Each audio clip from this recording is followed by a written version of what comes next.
अस्सलाम वालेकुम, आप देख रहे हैं पाकिस्तान टुनाइट। मैं हूं सैयद समर अब्बास। जैसे जैसे इलेक्शन करीब आ रहे हैं, सियासी और इंतखाबी जोड़ तोड़ तेज होता जा रहा है। लेवल प्लेइंग फील्ड की शिकायत और किंग्स पार्टी बनाने के इल्जाम जोर पकड़ते जा रहे हैं और इस सब में इलेक्शन की शफाफियत पर भी सवालात खड़े हो रहे हैं। मुसलसल ज़ेर एताब मुस्लिम लीग नून माजी की सियासी साथी पीपल्स पार्टी की तनकीद पर ज्यादा कान धरने के बजाय पीपल्स पार्टी के सियासी गढ़ में ही कदम जमाने की भरपूर कोशिशें कर रही है। हाल ही में मुस्लिम लीग नून की जानिब से MQM की शराकत दारी हासिल करने के बाद अब मुस्लिम लीग नून सिंध में बड़े सियासी इत्तेहादी के लिए पीर पगारा की पार्टी GDA से मरासिम बढ़ा रही है। एहसन इकबाल, ख्वाजा साद रफीक, अयाज सादिक और बशीर मेमन पर मुश्तमिल लीगी वफ्द इंतखाबी इत्तेहाद के लिए मुतहर्रिक हो गया है और आज पीर पगारा से मुलाकात की है। इन दोनों जमातों के दरमियान सिंध की सतह पर इश्तराक और मुख्तलिफ शहरों में सीट एडजस्टमेंट पर बातचीत हो रही है। मुस्लिम लीग नून के इस वफ्द की कल MQM रहनुमाओं से एक और मुलाकात तय हो चुकी है, क्योंकि मुस्लिम लीग नून की जानिब से इस सियासी जोड़ तोड़ को पीपल्स पार्टी देख तो भरपूर गौर से रही है, लेकिन बयानात की हद तक ज्यादा अहमियत नहीं दे रही। पीपल्स पार्टी चेयरमैन बिलावल भुट्टो जरदारी के बकौल नून लीग इस तरह के इत्तेहादियों को पीपल्स पार्टी से ज्यादा फायदा होगा। हम बिलावल भुट्टो जरदारी ने नून लीग को नई किंग्स पार्टी करार देते हुए पुरानी किंग्स पार्टियों जैसा हाल करने का दावा भी कर दिया है। जहाँ तक किंग्स पार्टी की बात है, वो ना सिर्फ पंजाब में, वैसे मुल्क भर में हर इलेक्शन में किसी न किसी सूरत में सामने आते हैं, मगर इंशाअल्लाह ताला जो अब अगले साल इलेक्शंस होने जा रहे हैं उसमें किंग्स पार्टी का वही हाल होगा जो हमने 2008 में किंग पार्टी का किया। इससे कबल मुस्लिम लीग नून को यह ताना भी दिया जाता रहा है कि इस जमात की भरपूर सहूलतकारी हो रही है और बाकी जमातों को लेवल प्लेइंग फील्ड भी मुहैया नहीं की जा रही। इन इल्जामात का भी भरपूर जवाब आज पीपल्स पार्टी के सीनियर नून लीग के सीनियर राना सनाउल्लाह ने दिया और जवाब में कई सवाल उठा दिए। क्या हर मर्तबा जो है वो मुस्लिम लीग नून को लेवल प्लेइंग फील्ड नहीं मिलनी चाहिए? पाकिस्तान मुस्लिम लीग को झूठे मुकदमों में जो है वो पाबंदे सलासल ही रखा जाना चाहिए? और अगर अब ऐसा नहीं है तो ये जी अपना ये सहूलतकारी है, कौन सी सहूलतकारी है? हम पूरी तरह से इलेक्शन से मुतल्लिका एक्टिविटीज का जो है वो आगाज कर चुके हैं। कामयाब होके न सिर्फ पंजाब बल्कि वफाक में भी गवर्नमेंट बनाएंगे। यानी वो जमातें जो नून लीग को ज्यादा लेवल प्लेइंग फील्ड दिए जाने का गिला कर रही थी, राना सनाउल्लाह इस शिकवे के जवाब में ये गिला कर रहे हैं कि उनकी जमात को लेवल प्लेइंग फील्ड क्यों ना दी जाए। पीपल्स पार्टी और नून लीग से हटकर तहरीक इंसाफ को तो इलेक्शन में मुस्तकबिल पर ही सवालिया निशान बना हुआ है, जिसकी बड़ी झलक हमने हालिया दिनों में उस वक्त देखी जब इस जमात की सियासी कमेटी के रुकन असद कैसरी गिरफ्तार हो गए और आज एक और बड़ी पेशरफ्त हुई जब पार्टी के एक और सीनियर रहनुमा साबिक सेक्रेटरी जनरल असद उमर ने बाज़ाब्ता तौर पर तहरीक इंसाफ और सियासत को ही खैर बात कहने का ऐलान कर दिया। समाजी राब्ता की वेबसाइट पर अपने बयान में असद उमर का कहना था कि एक दहाई से ज्यादा अवामी जिंदगी के बाद मैंने सियासत को मुकम्मल तौर पर छोड़ने का फैसला किया है। उन्होंने लिखा कि जैसा कि मैं पहले भी अवामी सतह पर कह चुका हूं कि मैं रियासती इदारों के साथ तसादुम की पॉलिसी से मुत्तफिक नहीं हूं और ऐसी पॉलिसी रियासती इदारों के साथ शदीद टकराव का बाइस बनी है जो कि मुल्क के मुफाद में नहीं है। असद उमर ने अपनी पोस्ट में ऐलान किया कि मैं PTI की बुनियादी रुकनीत से इस्तीफा दे रहा हूं। यानी PTI कितनी ही मकबूल न हो, फिलहाल PTI की कबूलियत और इलेक्शन में जाने की सहूलत नापैद ही दिखाई दे रही है। अहम बात तो यह है कि तहरीक इंसाफ के पास यकीनी लेवल प्लेइंग फील्ड न होने की शिकायत तो इस पार्टी के सख्त तरीफ मौलाना फजल रहमान भी कर रहे हैं और बार बार कह रहे हैं तहरीक इंसाफ के वाले से कि अगर हरीफ के हाथ बंधे हों तो फिर उन्हें मुकाबले का मजा नहीं आएगा। मुझे तो इमरान खान का नाम लेते हुए या PTI का नाम लेते हुए भी अच्छा नहीं लगता, क्योंकि वो के हाथ बंधे हुए हैं, मेरे हाथ खुले हुए हैं, मज़ा नहीं आता लड़ाई में। अगर वो खुले फिर रहे होंगे तो हम फिर पब्लिक में उसको शिकस्त देंगे। लेकिन अब यह है कि कानून अपना कानून होता है। अगर कानून की गिरफ्त में हैं और उन्होंने कोई रियासत के खिलाफ ऐसे इकदाम किए हैं तो फिर इलेक्शन में हिस्सा लेने के लिए तो मुमकिन है उन पर पाबंदी लग जाए, चाहे कि हम उनके लिए इलेक्शन में बराबर के हिस्सेदार बनने की ख्वाहिश जाहिर करें। और इसी बुनियाद पर सदर मुमलिकत आरिफ अलवी भी इलेक्शन की शफाफियत को मशकूक निगाहों से देख रहे हैं। इनके बकौल अगर पार्टी सरबराहान को इलेक्शन लड़ने की इजाजत ना हुई तो इलेक्शन शफाफ नहीं होंगे।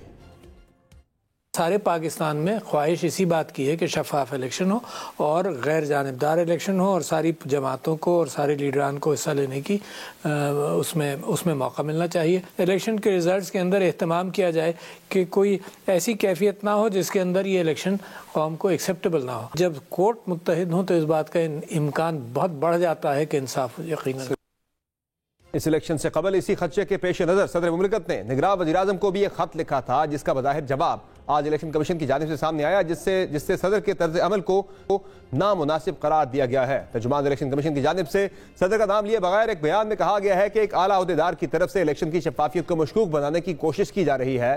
ये तर्ज अमल मुनासिब नहीं है, लेकिन साफ और शफाफ होंगे इलेक्शन इंतखाबात और इस अमर को हर सूरत में यकीनी बनाया जाएगा। इस तमाम सूरत हाल पर तफसीली गुफ्तगू करेंगे। हमें प्रोग्राम में ज्वाइन किया है मुस्लिम लीग रहनुमा और साबिक वफाकी वजीर मियां जावेद लतीफ ने, जबकि अगले सेगमेंट में हमारे साथ मौजूद होंगे पाकिस्तान पीपल्स पार्टी के सीनियर रहनुमा खुर्शीद शाह साहब। मियां साहब बहुत शुक्रिया, अपने प्रोग्राम में अपना कीमती वक्त दिया। सर ये बताएं कि इंतखाबात जो करीब आ रहे हैं, मुस्लिम लीग नून से मुतल्लिक आप माने या न माने एक धब्बा लग चुका है कि आपकी इलेक्शन में सिलेक्शन होने जा रही है और इस पे आपको रोजाना वजाहतें भी देनी पड़ती हैं। पीपल्स पार्टी के चेयरमैन बिलावल भुट्टो जरदारी ने गुज़श्ता रोज कह दिया है कि किंग्स पार्टी तैयार की जा रही है और इसकी सिलेक्शन हो रही है।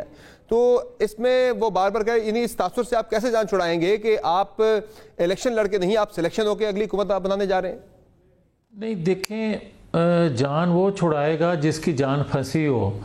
हमारी तो जान ना फंसी है, हम तो आज़ाद हैं। हम तो बिल्कुल क्लियर ये बात कह रहे हैं कि अगर 2 माह पहले तक जिनका आप नाम ले रहे हैं वो कह रहे थे कि नवाज शरीफ को इंसाफ नहीं मिल रहा, और आज अगर इंसाफ मिलने की उम्मीद पैदा हुई है, मिला नहीं, तो कोई ये कह दे कि इनको फास्ट ट्रैक पे इंसाफ मिल रहा है, ये नहीं कह रहे कि इनके साथ कोई इनको फेवर हो रही है, बल्कि ये कह रहे हैं कि इंसाफ मिल रहा है मगर हो फास्ट ट्रैक पे रहे। भाई आप मुझे कोई ये बता दे कि अगर हम इस प्रोसेस का हिस्सा ना रहें जो 2018, 2008 या 2000 नहीं रहने दिया गया, तो फिर आप खुश हैं, फिर आप ये कहेंगे कि नवाज शरीफ के साथ नाइंसाफ़ी हुई।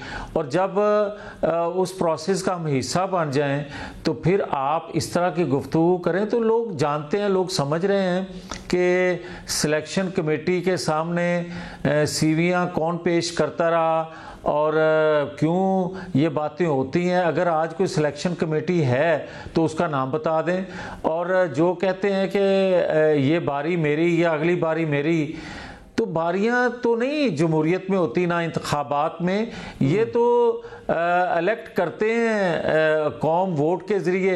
अगर आपको कोई इलेक्ट करेगा तो आप यकीनन हुकूमत बनाएंगे, किसी और को लोग वोट पोल करेंगे तो वो बनेगा। हाँ, ये ज़रूर अलबत्ता है कि आज पूरे पाकिस्तान में जो वोटर है, जो कौम है, वो समझ रही है कि नवाज शरीफ ही वाहिद उम्मीद है इस गर्दाब से पाकिस्तान को निकालने की। लेकिन तो यकीनन लोग नवाज शरीफ की तरफ। मसला यह है सर कि सिलेक्शन कमेटी, आप ये कहना चाह रहे हैं कि सिलेक्शन कमेटी ने पीपल्स पार्टी की सीवी जो है वो मुस्तरद कर दी है और आपकी सीवी चूंकि एक्सेप्ट हो गई है तो इसलिए फिर उन्हें सारा एतराज़ है और मेरिट पे सिलेक्शन नहीं हो रही? नहीं, मेरा ख्याल है समर, आप फिर अपनी मर्ज़ी की कोई तशरीह कर लें तो मैं कुछ कह नहीं आपको भी सकता जिस तरह वो बात कर लेते हैं। मैंने तो आपको कहा कि 2018 में सिलेक्शन कमेटी बनी थी, ये बात दुरुस्त है। 2002 में भी सिलेक्शन कमेटी ने काम किया था, और आज अगर कोई ये बात कर रहा है, ये तो बात वो कर रहे हैं, ये तो बात आप उनसे पूछें कि कौन सी सिलेक्शन कमेटी है जिसने किसी को सिलेक्ट कर लिया। मैं तो आपको ये कह रहा हूँ कि जिसकी ये ख्वाहिश थी कि कोई सिलेक्शन कमेटी किसी को सिलेक्ट कर लेगी, तो वो तो नज़र नहीं आ रही। वो तो इंतखाबात में हम जा रहे हैं, तो इंतखाबात में सिलेक्शन नहीं होती, लोग वोट के ज़रिए मुंतखब करते हैं। तो अगर आपको वोट के ज़रिए को मुंतखब करेगा, यकीनन आप हुकूमत बनाएंगे। और जो अगर नवाज शरीफ को लोग मसीहा समझ रहे हैं और उसका माजी गवाह है, लोग जानते हैं कि 2013 में किन चैलेंजेस का सामना था पाकिस्तान को, तो नवाज शरीफ ने आके किस तरह उन चैलेंजेस को फेस किया और पाकिस्तान को अंधेरों से रोशनियों की तरफ लेके आया, किस तरह दहशतगर्दी से पाक करके अमन का पाकिस्तान बनाया, किस तरह महंगाई को कंट्रोल रखा, ये सारी चीज़ें गवाह हैं। तब इस तरह तो 2018 में तहरीक इंसाफ के लोग भी कहते हैं कि 2018 में वो लोग जो है अवाम जो है वो चेयरमैन तहरीक इंसाफ को मसीहा समझते थे, इसलिए उन्हें वोट दिया गया, लेकिन आप कहते हैं कि वो सिलेक्टेड थे। तो आप यानी कि हों तो आप सिलेक्टेड नहीं है, वो सिलेक्टेड है। नहीं समर, ये आप कह रहे हैं, मैं फिर वो बात दोहरा देता हूँ कि ये आपकी अंदर की सोच, आपकी बात होगी, मगर पूरा पाकिस्तान तो ये नहीं कह रहा। यहाँ तक कि PTI खुद नहीं कह रही, यहाँ तक कि इमरान खान खुद नहीं कह रहा। आपको पता नहीं किसने बता दिया है। ये तो इमरान खान भी कहता है कि मुझे जनरल बाजवा लेके आए थे, ये तो वो भी कहता है कि जस्टिस साकिब निसार ने मुझे सादिक और अमीन का सर्टिफिकेट दिया था, उससे रास्ते खुले थे। पता नहीं आप को कौन ये बातें बताता है, वो आप ही बता दें। दावा करती रही कि हम तो भरपूर अवामी मैंडेट पर मुंतखब होकर आए हैं। वो तो कहते हैं कि हम कोई धांधली ज़्यादा इलेक्शन की वजह से हुकूमत में नहीं आए, वो तो कहते हैं ये। वो कौन सी पीटीआई है? परवेज खटक वाली पीटीआई है? वो कौन सी पीटीआई है? जहांगीर तरीन साहब या अलीम खान साहब जो कुछ बात कर रहे हैं, इनकी बात कर रहे हैं तो वो भी बता दें, या आपको फवाद चौधरी ने आके बता दिया तो वो बता दें। मैं तहरीक वाली तरीके से आपकी बात कर रहा हूँ। वैसे आप लोग तो ये कहते हैं कि इमरान खान जनरल बाजवा की वजह से वज़ीर-ए-आज़म बने थे, लेकिन आप भी तो आज जो पिछले आपने हुकूमत की 16 महीने की, वो भी आपने उन्हीं के मरहून मेहनत आपने की थी। अगर आप न्याजी ग्रुप के चेयरमैन पीटीआई की बात करते हैं तो उसके सरबराह खुद ये फरमा रहे हैं कि जनरल बाजवा से मेरी क्या डील हुई थी, और उसके बाद तीसरी दफ़ा डील जो एक्सटेंशन के लिए थी वो आरफ अलवी की मौजूदगी में और वो आईनी हाउस में इमरान खान साहब ने की थी। ये जमहूरियत है? ये जनरल बाजवा के साथ जो रातों को जो कहता था कि मुझे एस्टेब्लिशमेंट ने उतारा, तो उसी एस्टेब्लिशमेंट से वो दवा ले रहा था, उसी एस्टेब्लिशमेंट से उस वक्त की के साथ बैठ के वो अगली डील करना चाहता था। किसकी बात आप कर रहे हैं? आपकी पार्टी उसी चेयरमैन तहरीक इंसाफ जो कि पहले से नायल हैं, अब उसका पीछा नहीं छोड़ रही, गिरफ्तारी का बार बार मुतालबा कर रही है। आपसे बेहतर ज़ात तो मौलाना फजल रहमान दिखा रहे हैं। वो कह रहे हैं कि मुझे मज़ा नहीं आ रहा इंतखाबात के अंदर कि जब मेरे अरीफ के हाथ बंधे हुए हैं। भाई बात यह है कि कभी इससे पहले हमारे ज़ुबान से किसी ने सुना था 2002, 2008, 2018 में कि हमारे हाथ पांव बांध के जिस तरह हमारे साथ सलूक किया गया था, हमने शिकायत नहीं की थी। और आज भी ये बात कह रहे हैं कि किसी सियासी लीडरशिप की, किसी सियासी जमात के सरबराह के हाथ पांव नहीं बंधे होने चाहिए। मगर मेरे भाई मुझे ये बता दें कि सियासी जमातें क्या मियाँ वाली एयर बेस पे 9-10 मई को हमला करती हैं? मुझे ये बताएं कि क्या कोर कमांडर हाउस पे सियासी जमातें हमला करती हैं? क्या वो मनसूबा साजी करती हैं जुडिशल कम्प्लेक्स पे कब्जा करने की? क्या वो बात आज आप भूल रहे हैं कि अल कादर ट्रस्ट क्या था? क्या आप भूल रहे हैं 190 मिलियन पाउंड किसने खा लिए? क्या आप ये भी भूल रहे हैं कि साइफर किसने लहराया था? ये सारी चीज़ें होने के बावजूद भी अगर आप इस तरह के सवाल करेंगे तो मैं आपको फिर दुआई दे सकता हूं कि अल्लाह आपको समझने की हिम्मत तौफीक अता फरमाए। सर आप ये पता चले अब जो भी सूरत हाल है पंजाब में, राना सनाउल्लाह कह रहे हैं कि मईशत ठीक करनी है तो कम से कम नून लीग को सादा अक्सरियत तो देनी पड़ेगी। 117 नशिस्तें वो कह रहे हैं कि नून लीग की होंगी, तो ये किससे वो तकाजा करें राना सनाउल्लाह साहब के पंजाब में हमें यानी कि जो ओवरऑल मुल्क के अंदर हमें 117 नशिस्तें मिलनी चाहिए, मईशत ठीक करवानी है अगर तो हमें सादा अक्सरियत देनी होगी, किससे तकाजा कर रहे हैं वो? अच्छा समर, मैं एक आपको बताऊं कि खुदा करे जो पाकिस्तान की ज़रूरत, वैसे तो ज़रूरत हर वक्त रहती है हर इंतखाब में कि फेयर फ्री इलेक्शन होने चाहिए, हर एक को लेवल प्लेइंग फील्ड मिलनी चाहिए, मगर आज के जो होने वाले इंतखाबात हैं आज के पाकिस्तान में, उसमें मुनसिफाना आज़ादाना इंतखाबात इंतहाई वक्त की ज़रूरत है। तो मैं समझता हूँ कि अगर इंतखाबात जो कि नज़र आ रहा है यकीनी कि इंशाअल्लाह मुनसिफाना होते नज़र आ रहे हैं, तो मैं आपको ये ज़रूर कह दूँ कि जो मैं आज कौम की आंखों में चमक देख रहा हूँ, एक उम्मीद देख रहा हूँ नवाज शरीफ के हवाले से, 2013 से ज़्यादा सीटें मुस्लिम लीग को मिलती नज़र आ रही हैं। अब उसका कैलकुलेशन आप कर लें कि 2013 में हमारे पास कितनी सीटें थी। मुझे एक मुझसे ब्रेक लेनी है, ब्रेक से वापस आएंगे, आपसे मजीद गुफ्तगू हमने जारी रखनी है और हम आगे खुर्शीद शाह साहब से बात भी करेंगे। हमारे साथ रहिए।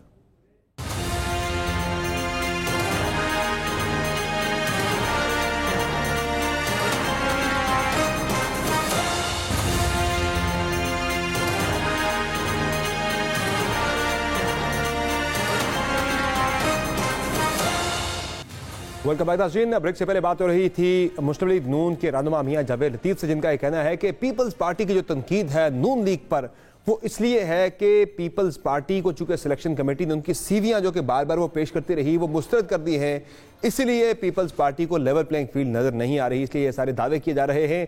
इसी पर हम प्रोग्राम में बात करेंगे आगे। पाकिस्तान पीपल्स पार्टी के सीनियर रहनुमा खुर्शीद शाह साहब ने हमें ज्वाइन किया है, उनसे जानेंगे कि क्यों ये बार बार शिकवा हो रहा है और इस शिकवे का बदावा नून लीग से ही क्यों मांगा जा रहा है। बहुत शुक्रिया खुर्शीद शाह साहब, आपने प्रोग्राम में अपना कीमती वक्त दिया। सर ये बताया कि आजकल आपकी पार्टी बड़ी खुलकर नून लीग को तनकीद का निशाना बना रही है। बिलावल साहब ने तो मुस्लिम लीग नून को किंग्स पार्टी करार दे दिया है।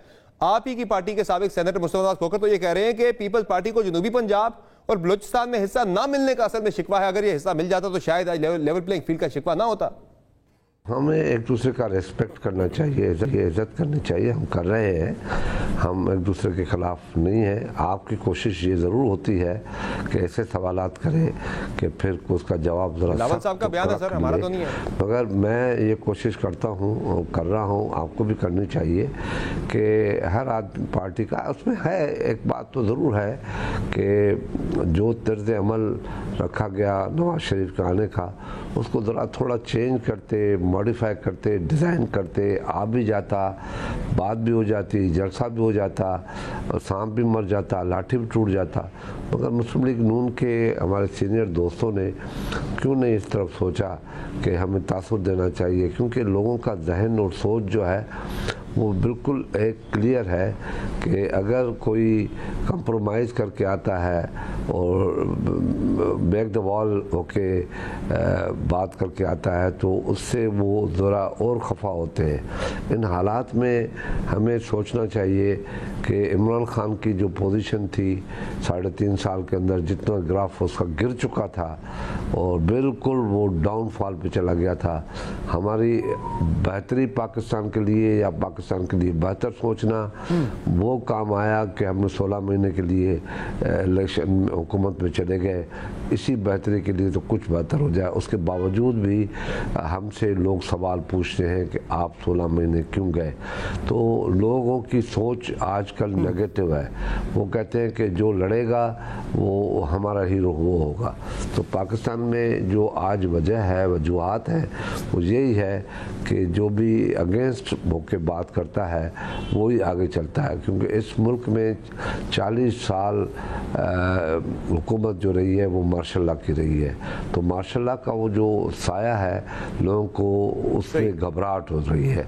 उसकी वजह से जो भी फैसला करता है और मिल के बात करता है एस्टेब्लिश के साथ, मैंट के साथ, तो वो उससे और खफा हो जाते हैं। तो ये चीज़ें हैं, मगर हमें फिर भी संभल के चलना चाहिए, एक दूसरे का एहतराम करना चाहिए।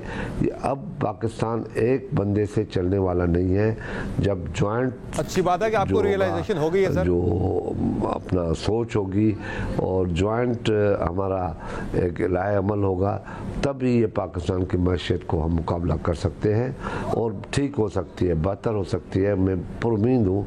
मगर हम सियासतदान एक दूसरे का चार्टर ऑफ डेमोक्रेसी को सामने रखते हुए, जो बेनज़ीर साहबा ने किया उसको रखते हुए चले तो मैं समझता हूँ बेहतर। लेकिन खुर्शीद साहब, हम तो चले चाहते हैं कि सारे मिलके पाकिस्तान के मसाइल का हल निकालें, लेकिन आपकी जो नून लीग के साथ नोक झोंक चल रही है आजकल, आप उन्हें किंग्स पार्टी कहते हैं, उस पर कुछ देर पहले हमारे प्रोग्राम में ही मियां जावेद लतीफ़ साहब ने कहा है कि पीपल्स पार्टी जो लेवल प्लेइंग फील्ड का गिला कर रही है, दरअसल पीपल्स पार्टी जिस सिलेक्शन कमेटी के सामने अपनी सीवी बार बार पेश कर रही थी वहां से उनकी सीवी मुस्तरद हो गई है, इसलिए पीपल्स पार्टी आजकल लेवल प्लेइंग फील्ड का शोर मचा रही है। जावेद भाई के लिए बड़ा एहतराम है, मेरे दोस्त हैं, बहुत प्यारे हैं मेरे साथ, बहुत प्यार करते हैं मेरे साथ, मैं उनसे प्यार करता हूँ। बहुत अच्छे आदमी हैं, बड़े जज्बाती भी है, बड़े उनसे सिर्फ ये मैं कहना चाहता हूँ, जावेद भाई आप इतने अच्छे इंसान हैं, आप अपनी पार्टी को कहें कि ये 7-8 आदमी जो हमने मुस्लिम लीग वो क्या कहते हैं स्पेशल असिस्टेंट जो हमारी हुकूमत में थे 16 महीने में, उनको वापस बुला ले, ये शिकवा ही ख़त्म हो जाएगा। अब वो आप लोग जावेद भाई अपनी पार्टी को समझाएं कि इन लोगों से क्या फ़ायदा मिल रहा है। बदनामी लोगे, अगर आप जीत भी गए तो इल्ज़ामात में आ जाओगे कि इनकी हुकूमत में ये आदमी बैठे थे और प्राइम मिनिस्टर हाउस में स्टाफ भी वही था, सब वही थे। इससे फिर एक नई जंग शुरू हो जाएगी, फिर 18 महीने 36 महीने 30 महीने की हुकूमतें आएंगी, हम हाथों में खेलते रहेंगे, गुड़िया बन जाएंगी। वो पीपल्स पार्टी ने बेनजीर की सूरत में चार्टर ऑफ डेमोक्रेसी किया है, उस पर अमल करो, छोड़ो इक़्तिदार। अच्छा शाह साहब, ज़रदारी कहते हैं कि शहबाज शरीफ को वज़ीर-ए-आज़म हमने बनवाया था, पीपल्स पार्टी ने बनवाया था, जबकि बिलावल भुट्टो ज़रदारी साहब कह रहे हैं कि वो बड़ी मेहनत करके वज़ीर-ए-आज़म बने। वो बड़ा मानी खेज जो जुमला है, बड़ी मेहनत करके बनना, वो इशारा है, आपको पता है वो किस तरफ कर रहे हैं, वो सियासी नहीं, वो किसी और मेहनत की बात कर रहे हैं। तो ज़रा बताइए कौन सी मेहनत की तरफ इशारा कर रहे हैं बिलावल साहब?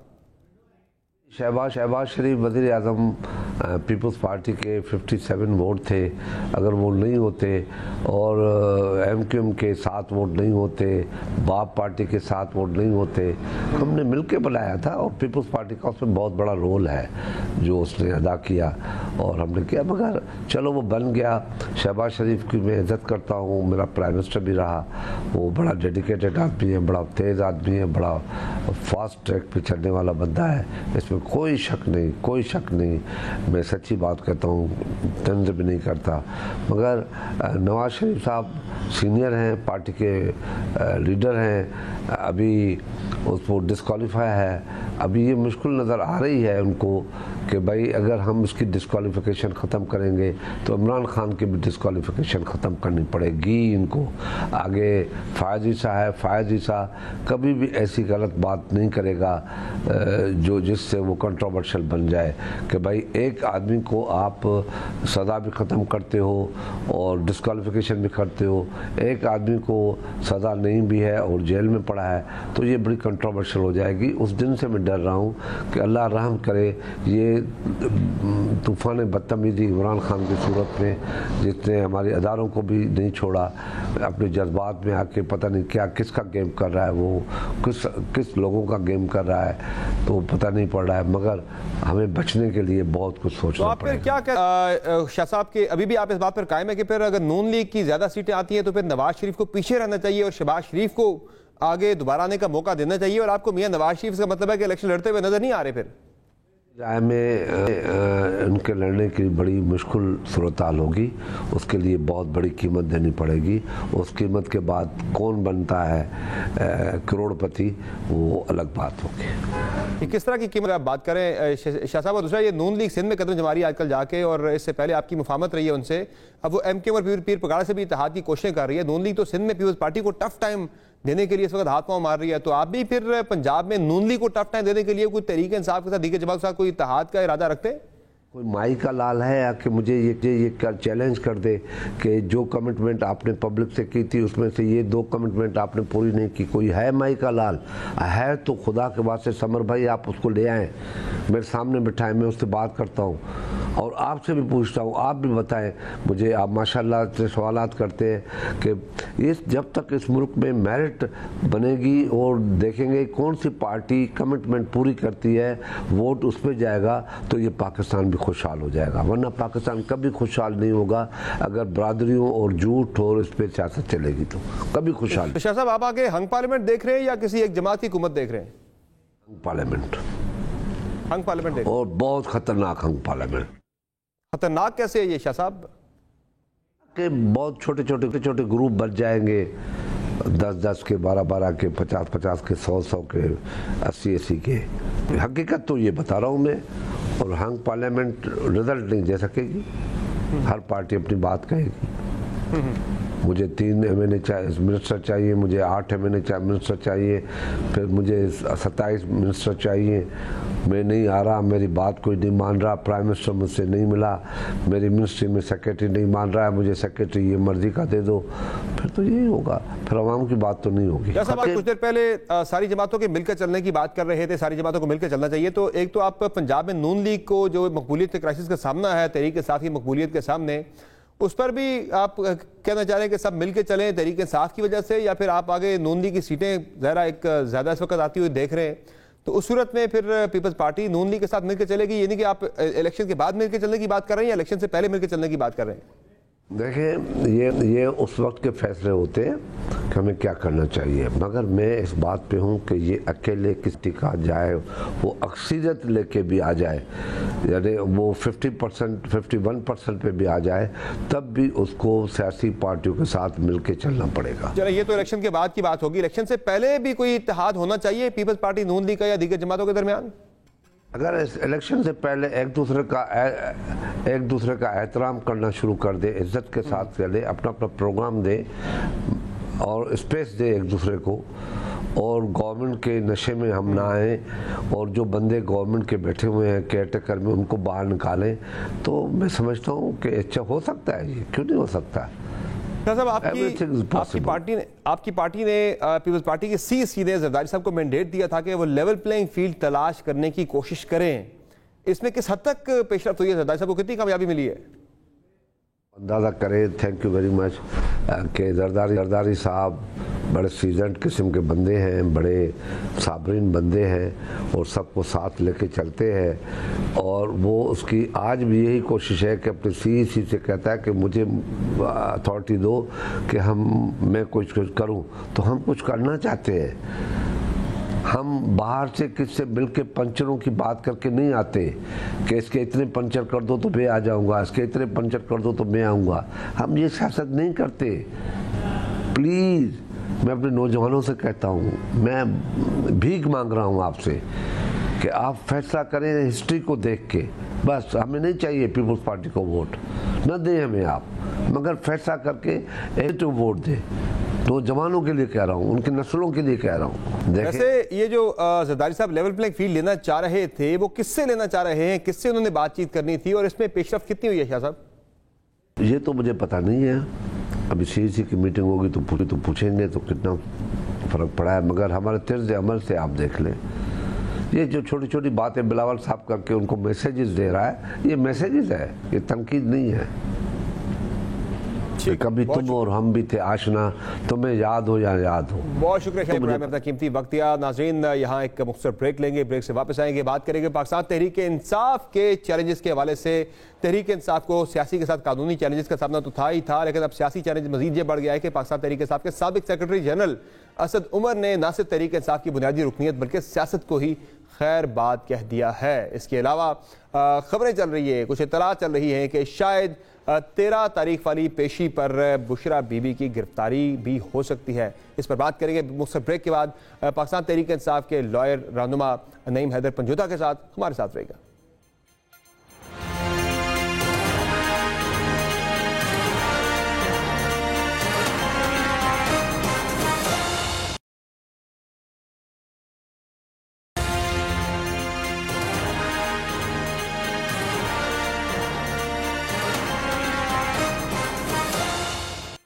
वेलकम बैक नाज़रीन। पाकिस्तान तहरीक इंसाफ कानूनी और सियासी चैलेंजेस के अंदर घिरी हुई है। इंतखाबात का शेड्यूल आ चुका है, लेवल प्लेइंग फील्ड का काफ़ी ज़्यादा शोर है, लेकिन इस सारे शोर के अंदर तहरीक इंसाफ को आज धचका ये लगा है कि तहरीक इंसाफ के साबिक सेक्रेटरी जनरल असद उमर ने आज न सिर्फ तहरीक इंसाफ बल्कि सियासत को ही खैर बात कह दिया है। असद उमर के इस बड़े फैसले पर बात करेंगे पाकिस्तान तहरीक इंसाफ के तर्जुमान नईम हैदर से। नईम पंजोता साहब, ये बताइए कि आज बाज़ाब्ता तौर पर आपकी पार्टी के साबिक सेक्रेटरी जनरल असद उमर साहब ने पार्टी रुकनीत ही नहीं बल्कि सियासत से ही अलहदगी का ऐलान कर दिया है। ये कितना बड़ा धचका है पाकिस्तान तहरीक इंसाफ के लिए? उन्होंने सिर्फ जमात ही नहीं बल्कि सियासत ही छोड़ दी है। बहुत शुक्रिया समर भाई। गुजारिश ये है कि ये सिलसिला आज पहली दफ़ा नहीं हुआ जब से इमरान खान साहब की हुकूमत गई। ये सिलसिला जारी रहा और ज़बरदस्ती लोगों को उठाकर उनसे प्रेस कॉन्फ्रेंस कराई गई। आप सबको पता है किस तरह से लोगों के ऊपर प्रेशर डाला गया और लोगों ने जो है बयानात दिए, टीवी चैनल्स के ऊपर आकर दिए, किसी ने प्रेस कॉन्फ्रेंस की, किसी ने जनाब घर बैठे वीडियो पैगाम जारी किया, किसी ने किसी की कस्टडी में बैठ के जारी किया कि हम मजम्मत करते हैं और लातलकी का ऐलान करते हैं। तो जबरन कोई भी काम जो करवाया जाता है ना उसकी कानून में कोई वैल्यू है ना अखलाकी तौर पर कोई वैल्यू है, और पूरी कौम जानती है। असद उमर साहब तो पहले भी बयान दे चुके कि मैं कभी जमान पार्क में जो है वो नहीं हुआ, कभी भी कोई मीटिंग हुई, तो उनका बयान इस हवाले से आ चुका था, लेकिन कोई वाज़ेह तौर पर उनका बयान लातलकी का जो है वो नहीं आया। और वो पीटीआई का हिस्सा जो है वो कहते रहे कि मैं बिल्कुल पीटीआई का हिस्सा हूँ, और वो बयानात भी सामने आते रहे। लेकिन आज उनका बयान मैं नहीं समझता कि कोई ऐसी चीज हुई है कि जो कि हटकी हुई है, क्योंकि ये चीजें रूटीन के अंदर पहले भी चल रही हैं और इसी तरह के बयानात लिए जा रहे हैं। और खान साहब को हो या पार्टी हो या हर वर्कर हो या अच्छा पंजोता साहब, आप जो बात कर रहे हैं कि असद उमर ने किसी प्रेशर में ये बयान दिया होगा या कैद-ओ-बंद में लोगों से पार्टी वफादारी तब्दील करवाई जा रही है, तो उसमें पहली चीज है कि असद उमर आजकल गिरफ्तार नहीं थे, वो एक आज़ाद शहरी थे। और दूसरा, उनसे जबरी कोई पार्टी वफादारी तब्दील नहीं करवाई जा रही। पहले भी उन्होंने पार्टी ओहदा छोड़ा था और अब उन्होंने तहरीक इंसाफ भी छोड़ दी, लेकिन इसकी जो वजह वो बयान कर रहे हैं वो बड़ी इंपॉर्टेंट है, वो बड़ी अहम है। वो ये कह रहे हैं कि रियासती इदारों के साथ तसादम की जो पॉलिसी है वो उससे मुत्तफिक नहीं है। ऐसी पॉलिसी रियासती इदारों के साथ शदीद टकराव का बायस बनी जो मुल्क के मुफाद में नहीं। यानी इस सारे फैसले की असल वजह जो है वो तहरीक इंसाफ की पार्टी पॉलिसी को करार दे रहे हैं। देखिए समर भाई बात यह है कि इस तरह के जो बयानात हैं, आप दूसरे लोगों को उठा लें तो उनके भी सेम इसी नोयत के आते हैं कि रियासती इदारों के साथ जो है वो PTI ने बड़ा कोई जो है वो हमेशा लाएमल जो है वो बनाए रखा और इसी वजह से हम लातलकी करते हैं। 9 मई के हवाले से लाजमी उसके अंदर ऐड करते हैं और दीगर वजूहात भी। तो बयानात तो एक दूसरे से मिलते जुलते हैं। तो जब बयानात एक जैसे हों और अगवा करने से पहले अगर एक स्टेटमेंट हलफ के ऊपर आ जाए कि अगर मुझे अगवा किया गया और मुझसे इस तरह का बयान लिया गया, तो मैं बिल्कुल उसकी तस्दीक करता हूं कि कभी भी इमरान खान ने ये नहीं कहा कि आप किसी इदारे के ऊपर हमला करें, तोड़फोड़ करें, जलाओ गिराव करें। तो कभी जब इमरान खान साहब की तरफ से ऐसी स्टेटमेंट के हवाले से वो तस्दीक पहले ही कर चुके हैं, जब वो हलफ अपना देते हैं, कुरान पाक के ऊपर वो बात करते हैं, तो मेरा ख्याल में फिर बात बचती कोई नहीं है। अब अली नवाज जवान उठाए गए, इसी तरह से और लोग, असद कैसर साहब को तो सामने, लेकिन असद उमर ने तो ऐसी हल्फिया बयान अपने इस फैसले से पहले नहीं जारी किया कि कल को मैं करूं तो मैं किसी दबाव के तहत करूंगा, और दूसरा वो किसी कैदुबंद में भी नहीं थे। मैं दोबारा इस पर वजाहत कर दूं कि वो तो बिल्कुल फ्री सिटीजन थे इस वक्त। तो उन्होंने सिर्फ जो है पार्टी ही नहीं छोड़ी बल्कि उन्होंने इस मरतबा सियासत ही छोड़ दिया है। तो वो पूरी जिम्मेदारी जो पार्टी पॉलिसी के ऊपर डाल रहे हैं, ये बात आपको समझनी चाहिए। नहीं पंजोता साहब, देखिए मैं इसके ऊपर ना बड़ा आपको क्लियर चलें आज बता देता हूँ। एक दफा इमरान खान साहब के साथ इस हवाले से जब बात हुई, जब नया जो बयान है असद उमर साहब का आया था, तो खान साहब ने बड़ा वाज़ेह कहा कि देखें जो इन्होंने स्टेटमेंट दी है कि मैं कभी मीटिंग के अंदर बैठा हुआ नहीं था या मुझे नहीं पता था किसी भी चीज का, मिसाल के तौर पर कोई भी कि अगर जो है मुल्क के अंदर आइन की बालादस्ती के लिए एहतजाज करना है या अदलिया की आज़ादी के लिए एहतजाज करना है, तो इन्हें पता नहीं था। तो सेक्रेटरी जनरल जो होता है उसे तो हर चीज का पता होता है, हर मीटिंग के अंदर मौजूद होता है। दूसरे नंबर पर उन्होंने कहा कि ये जो इन्होंने बयान दिया है कि मैं नहीं था, तो ये मतलब मेरे लिए सुनने वाली भी अजीब सी बात थी कि ये इस तरह का बयान जो है वो दे रहे हैं। ठीक है, क्योंकि ये तो हर मीटिंग में होते थे और किसी मीटिंग के अंदर कभी भी इमरान खान साहब ने ऐसा नहीं कहा। और अगर इनको इख्तलाफ था, फॉर एग्जाम्पल जो आज बयान आया है जो कि हकीकत पे मबनी नहीं है, अगर इनको इख्तलाफ था तो उस वक्त क्यों नहीं जो है इन्होंने इनाराफ किया जब इमरान खान साहब की हुकूमत गई 16 महीने जो है PDM। लेकिन नहीं पंजोता साहब, आपकी पार्टी कंफ्यूजन आज भी मौजूद है कि आपकी पार्टी ने किस बयानिया के ऊपर इलेक्शन लड़ना है। कुछ लोगों का बयानिया आज भी वही एंटी एस्टेब्लिशमेंट वाला, मसलन बैरिस्टर गौर साहब ने कहा जी कि हमारा बयानिया जो है वो एंटी एस्टेब्लिशमेंट नहीं होगा, हमने तो जो है ऐसे किसी बयानिया पर इलेक्शन नहीं लड़ना सिविलियन बालादस्ती के। जबकि उसके बयान के बाद, उनके बयान के बाद अगले ही दिन जो है रऊफ हसन साहब जो कि आपकी पार्टी के सेक्रेटरी तलाश थे, उन्होंने बाज़ाब्ता तौर पर राब्ता करके अपना बयान लिखवाया एक अखबार के ऊपर कि हमारा बयानिया जो है वो एंटी एस्टेब्लिशमेंट और सिविलियन बालादस्ती का ही होगा। तो आपकी पार्टी के अंदर ये सोच तो मौजूद है अभी भी? देखिए जो गौर साहब ने बयान दिया उसकी सिर्फ जो है वो रऊफ साहब भी ने नहीं बल्कि उनके खान साहब के दूसरे तर्जमान है मोहम्मद खान साहब, उन्होंने भी इस बात की तरदीद की। और प्रोग्राम में बैठे हुए गलत बात या मुंह से ऐसी बात निकल सकती है जो कि पार्टी पॉलिसी नहीं हो सकती, और अगर पार्टी पॉलिसी होती तो पार्टी को कभी भी इनकार करने की जरूरत नहीं थी ऐसे प्लेटफॉर्म पे आकर खुलेआम, बल्कि वो कहते जी बिल्कुल ठीक हम कह रहे हैं। और अगर उन्होंने आकर तरदीद की है तो वो उस बात की तरदीद से वाज़ेह तौर पर अगर किसी को शक है भी तो मेरा ख्याल में अब हम जो है वो क्लियर। चलिए फिर आप बता दें कि किस दुरुस्त है, कौन सही बयानिया की बात करें, बयानिया है क्या फिर तहरीक इंसाफ का इस इलेक्शन के अंदर, क्या बयानिया लेके जाएंगे आप?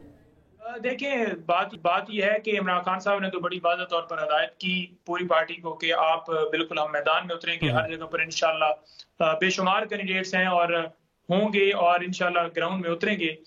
लेकिन उसके साथ साथ जो बयानिया है वो तो डेफिनेटली जब एक प्रॉपर एक आएगा बयानिया तो वो हम पूरा आपके सामने भी रखेंगे, अलामिया भी जारी करेंगे और हर जगह पर बताएंगे। लेकिन ये जो इलेक्शन है ना जी, ये जुल्म के खिलाफ जो है वो इलेक्शन होगा, जुल्म के खिलाफ वोट लोग डालेंगे। जो इस वक्त मुल्क के अंदर लाकानूनियत है, आइन की बालादस्ती के लिए लोग वोट डालेंगे और ये जो है फैसला कुन जो है इलेक्शन होगा, क्योंकि एक तरफ अवाम जो है खड़ी है और दूसरी तरफ ये डीलर डील करके और ये समझते हैं कि मुल्क पर मुसल्लत हो जाएंगे, जो कि ऐसा मुमकिन नहीं है क्योंकि अवाम जो है वो ही हमेशा हुक्मरान है और अवामी हुकूमत है और अवामी। अच्छा, मुझे ये बताएं नईम साहब के पाकिस्तान तहरीक इंसाफ की जो यूएसपी थी, यूनिक सेलिंग पॉइंट था, वो आप कहते थे कि हम करप्शन के बड़े खिलाफ है, हमारे किसी अनवान ने करप्शन नहीं की, आपके चेयरमैन ने करप्शन नहीं की, लेकिन अब जो फर्क होगी का मामला सामने आया है जब से आपने उनसे लातल्के का बिल्कुल ऐलान कर दिया भाई कि वो तो गैर मुतलका हो गई हैं, तहरीक इंसाफ उन्हें गैर मुतलका करिए, भाई ये गैर मुतलका बंदी को क्यों आप जोड़ रहे हैं तहरीक इंसाफ के साथ, हालांकि वो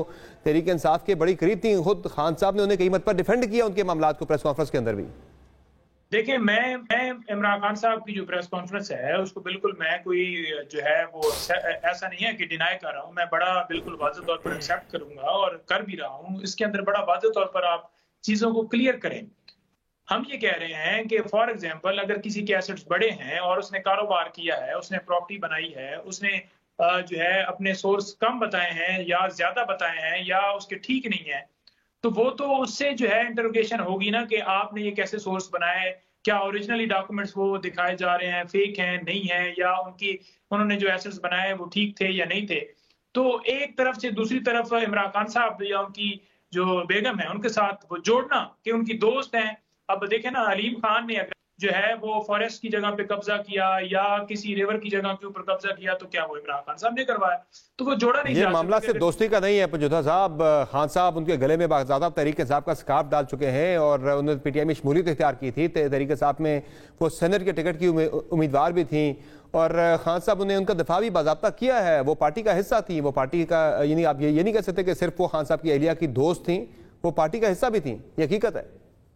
मैं बड़ा वाज़ेह कहता हूँ, मैं फॉर एग्जांपल इमरान खान साहब को सपोर्ट करता हूँ, उनकी वकालत करता हूँ, जो भी मेरी उनके साथ रिश्ता है।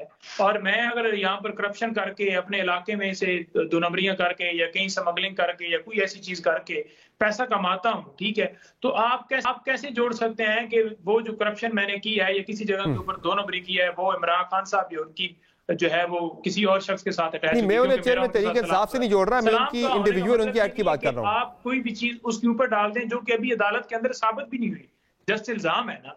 आप ये देखिए जो बड़ी वाज़ेह तौर पर खान साहब ने बात की कि बुशरा बेगम का जो है वो अपना तो अकाउंट ही नहीं है, 2 दफा वो हम गए हैं, वो भी हज वगैरह उम्रे वगैरह के ऊपर गए हैं, उसके अलावा तो कोई उनका पॉलिटिकल किसी के साथ एंगेजमेंट नहीं। आपने देखा कि वो हॉस्पिटल के अंदर जब वो गई विजिट उन्होंने किया, उसके अलावा कोई बताया ना कि उनके पास कोई ऑफिस उन्होंने होल्ड किया हो या कोई चीज हो। ये यूं जोड़ देना घर बैठे हुए ये बड़ी, मैं तो नहीं जोड़ रहा फरा गोगी के मामलात को इमरान खान के साथ, बल्कि मेरा तो पॉइंट ऑफ व्यू ये है कि अगर वो तहरीक इंसाफ का हिस्सा हैं तो आप फिर ऑन करें, हाँ वो तहरीक इंसाफ का हिस्सा थी, वो अपने जाती मामलात की जवाबदेही है। ये कह देना कि उनके पार्टी से ताल्लुक ही कोई नहीं है, वो गैर मुतलका शख्सियत हैं, तो गैर मुतलका कहना मेरे से ये मुनासिब नहीं है, वो पार्टी का हिस्सा थी हैं और अब आगे शायद वो चलती हैं नहीं चलती। मुझे आप ये बता दें फाइनली कि बुशरा बीबी साहिबा के वाले से ये मामला है कि उनकी 13 को पेशी है नैब के अंदर, क्या कोई खदशा है तहरीक इंसाफ को कि उनकी गिरफ्तारी भी हो सकती है, क्योंकि ऐसी बातें तो कुछ चल रही हैं?